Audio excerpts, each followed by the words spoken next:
Good afternoon, folks. Welcome back to another episode of What the Heck Is He Doing Anyway? Today's episode is all about my boy Jerry. I got out here this morning and I'm getting ready to go get my trash cans this afternoon, and I realized that I never did a walk around video of Jerry. So today is kind of like a official, unofficial introduction to the tractor. This is a 1954 model 70 gas. I traded Brutus, my old 70 diesel standard that I had, for this tractor. I know the 70 diesel was probably worth more than this. A lot of people have told me that. But I wanted this tractor just for that thing right there. Power steering. And believe me, after this week, the power steering was quite handy, especially with digging that thing out.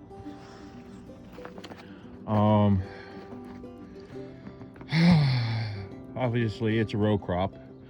And I already said it's a gasoline tractor. So just like the 60 I used to have, you know, she's got big jugs and it's got the double barrel carburetor. And this one is actually set up for the exhaust recirculation, so that way the intake is actually preheated, so the gas going in is actually quite hot once the engine warms up. So when I got this tractor, the fenders weren't on it, the 3-point hitch wasn't on it, the wagon pusher wasn't on it.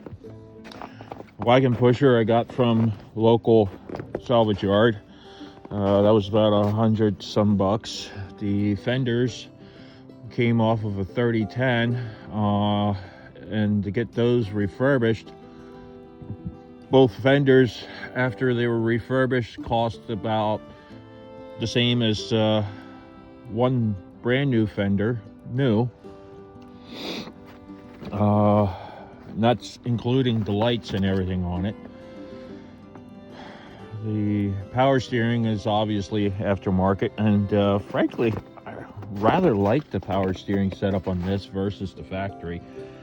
You know, I could have done a factory setup on Brutus if I wanted to. I just didn't have the time, the tools, or even the facilities to do it. And this power steering actually creates a conversation piece, as well as the fenders and the wagon pusher.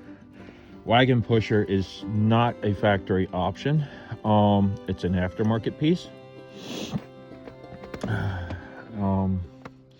The fenders are not factory option either. They are, you know, obviously something that came later because of the fact that you know, the fenders that are the factory option are the clamshell fenders, and I just didn't like the look of them. They looked really tiny. The 3-point hitch on the back here is a 800 hitch. It's not an 801 because you can tell by this handle right here. But I think some parts are mixed matched and whatnot, but you know, it's got the handle on the right, and there's no adjustment handle on the left link. Otherwise, it's pretty much similar to an 801 or an 800A.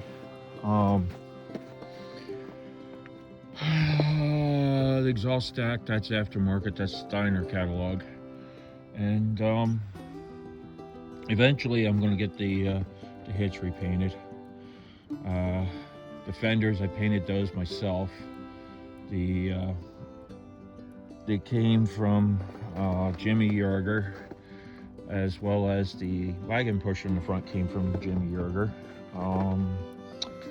Jimmy's brother Bobby, he fixed up the fenders for me, and I primered and painted them myself, and I put the lights on myself, as you can see, with all the wires all over the place and not properly hung up like they should be.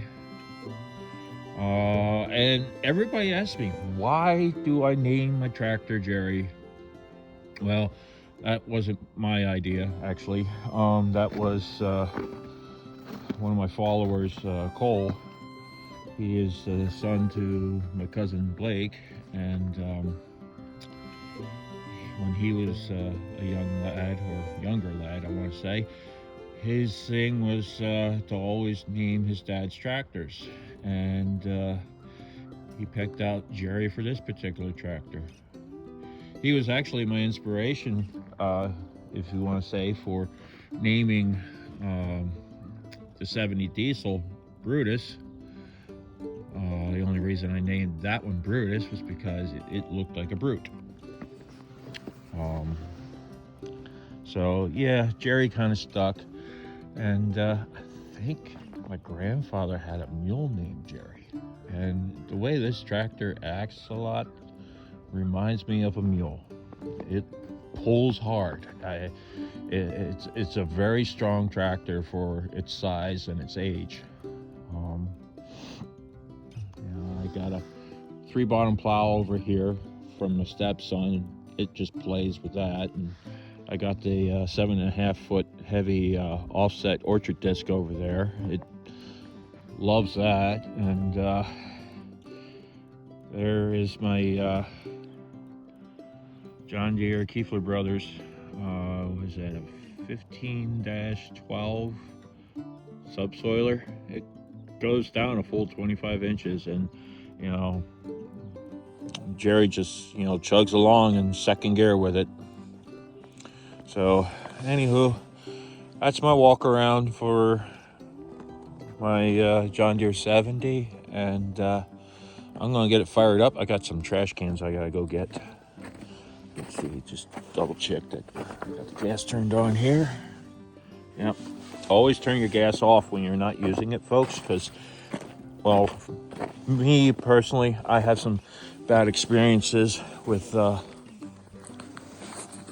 we go, with gas leaking through the floats and working their way down into the oil case. So let's see how he feels today.